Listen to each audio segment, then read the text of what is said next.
DA64. So ang problema ni sir,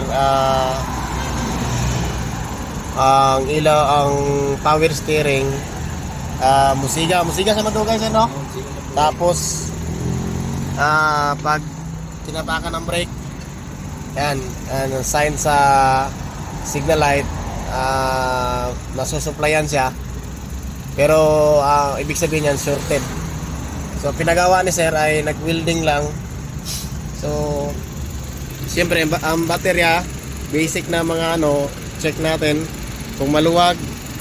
Pero ang problema sir, ground. Yan. So baka na-encounter nyo eh.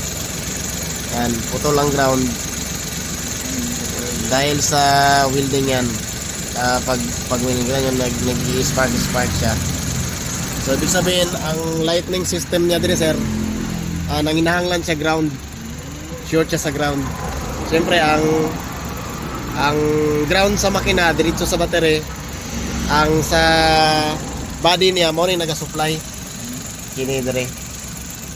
So karon sige ito muna ako nga ni ba. Porlamintan na lang sir, no.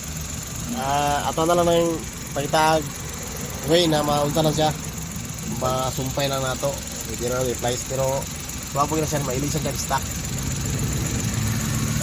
Pagitaan na ka na ako yung nasa dito, pagitaan ko pa na ako to ato ko rito karo umala siguro, no? Tawagan ta ka pag nanay yun sa Okay na masumpay. okay na naka-replies niya. Wala yung maliit, ulang din yung gamit. Mahirap lang ang price ito. Wala ko kadalagun sa ay nari so dako na. Sige sir. Mangita sa ako sa dito. Sa body lang niya, mo rin naga-supply ang ground siya, ha.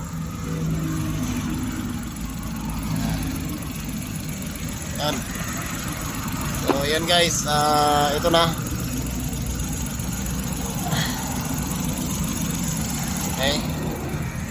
Yan, so lumiwanag na rin nandito. Tapos magapakan mo, yan, wala na.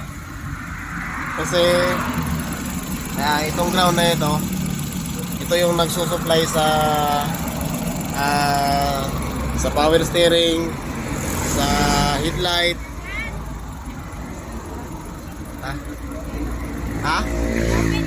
Open na to.